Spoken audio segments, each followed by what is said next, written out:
Mon métier est simple. Vous donner les outils pour acquérir la souveraineté lorsque vous communiquez.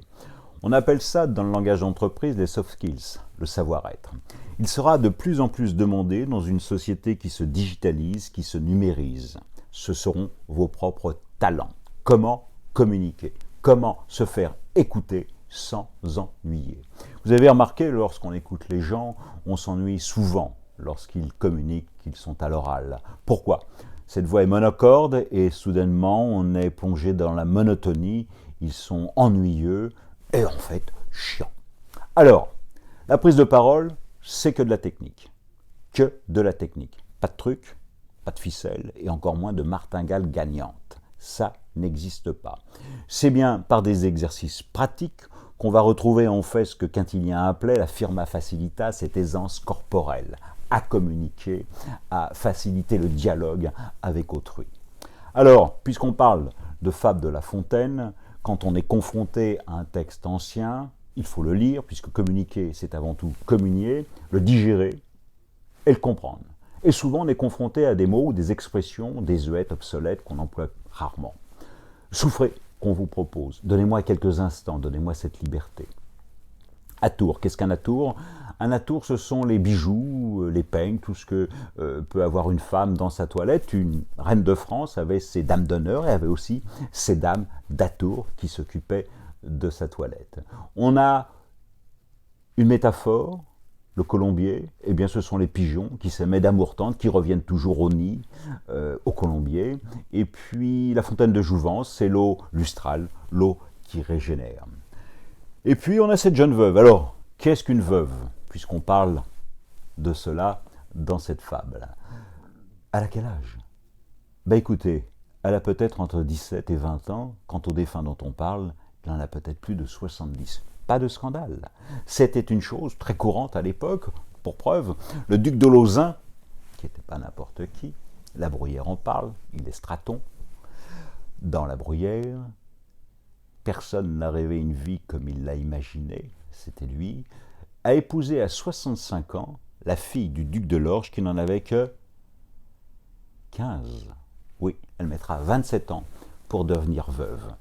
Donc, on a cela, et puis on a, puisqu'elle veut à un moment rejoindre le cloître, sachez que les veuves parfois repartaient au couvent. Alors, encore une fois, anecdote, la femme de monsieur, qui était la Palatine, qui avait épousé donc le frère de Louis XIV, lorsque celui-ci mourut en 1701 d'une apoplexie, courait dans la galerie des glaces pour que son beau-frère l'entende, c'est-à-dire Louis XIV, surtout point de couvent. Il lui laissa la jouissance du château de Saint-Cloud ainsi que du palais royal à Paris. Voilà pour comprendre le contexte. Quant à cette fable, elle est construite en deux parties. La première partie se fait jusqu'au 16e vers sur une argumentation logique, rhétorique, à travers un on impersonnel. N'oubliez pas que on est souvent un con. Mais il y a, dans cette première partie, un personnage principal qui permet la résilience, qui est magnifié par une figure de style, c'est le temps. Alors, dans cette première partie, et d'ailleurs, en fait, la morale pourrait se construire sur les deux premiers vers. La perte d'un époux ne va point sans soupir, on fait beaucoup de bruit, et puis on se console. Voilà, sous forme de maxime. Cette première partie n'a pas l'air de convaincre. Vous êtes locuteur. Lorsqu'on fait une fable, il faut toujours s'inventer en face un contradicteur pour le convaincre, pour le persuader. Eh bien, cette première partie ne suffit pas, donc on va passer sur l'histoire de la jeune veuve, construite sous forme de storytelling, et là, en fait, par une épanorthose, c'est-à-dire par la fable, ou plutôt par la vérité. Donc, j'arrive sur des faits du réel. Je vous raconte l'histoire réelle de cette jeune veuve que j'ai connue. Dans cette deuxième partie, la jeune femme dont on parle, cette belle femme, cette belle jeune fille, avait un père. A un père. C'est le complice du temps. N'oubliez pas que si la première fois elle a fait un mariage de raison, peut-être cette fois-ci aura-t-elle droit à un mariage d'inclination, c'est-à-dire qu'elle aura le choix. Enfin, le choix. Donc dans cette deuxième partie, on va voir en fait de la souffrance à la joie retrouvée à travers une résilience, le parcours de cette jeune veuve. Voilà. Alors, comment procède-t-on? Lorsqu'on lit une fable, sachez que l'oral n'a rien à voir avec l'écrit. On se fout de la ponctuation. On ne respecte pas les points. On accélère, on décélère. On se permet aussi de réaccentuer. Et puis, on fait des ruptures. On donne la vie au texte. C'est vous, par la compréhension, qu'allez donner du sens à travers l'émotion que vous procure ce texte et l'envie que vous avez véritablement de convaincre l'autre. Donc le texte vous appartient. Puisque on s'en sert comme travail, abandonnez toute la versification, prenez dans les éditions le langage le plus actuel. On travaille. Donc, comment commence-t-on ? Sachez qu'on peut se servir d'une fable lorsque parfois on veut communiquer et qu'on n'arrive pas véritablement à convaincre. Eh bien, c'est le moment de passer dans la fable, puisqu'en fait, un auteur l'a dit beaucoup mieux que vous. C'est ainsi qu'on passe. Donc, vous allez me dire, on parle de veuvage, je n'ai jamais connu le veuvage. Bon, vous avez connu des souffrances, des larmes. Prenons la rupture amoureuse. C'est pas la même chose. Il y a toujours cette résilience, et puis on s'en remet. On finit par oublier. Eh bien, ce sont les mêmes larmes, mais ce n'est pas la même douleur. On peut se servir de cela. La perte d'un époux ne va point sans soupir. On fait beaucoup de bruit, et puis on se console. Sur les ailes du temps, la tristesse s'envole. Le temps ramène les plaisirs. Entre la veuve d'une année et la veuve d'une journée, la différence est grande. On ne croirait jamais que ce fût la même personne, l'une fait fuir les gens, l'autre a mis l'attrait au soupir. Zoufo, celle-là s'abandonne. C'est toujours même note et pareil entretien. On dit qu'on est inconsolable. On le dit. Mais il n'en est rien, comme on verra par cette fable, ou plutôt par la vérité. C'est une épaneurtose, une figure de style. L'époux d'une jeune beauté partait pour l'autre monde. À ses côtés, sa femme lui criait « Attends-moi, je te suis, et mon âme, aussi bien que la tienne, est prête à s'envoler. » Le mari fait seul le voyage. La belle avait un père, prudent et sage, il laissa le torrent glisser. À la fin, pour la consoler, « Ma fille, lui dit-il, c'est trop versé de larmes. Qu'a besoin le défunt que vous noyez vos charmes, puisqu'il est des vivants, ne songez plus aux morts.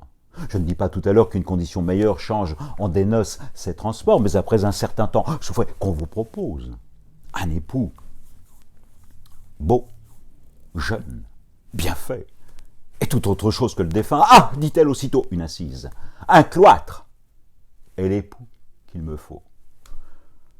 Le père lui laissa digérer sa disgrâce.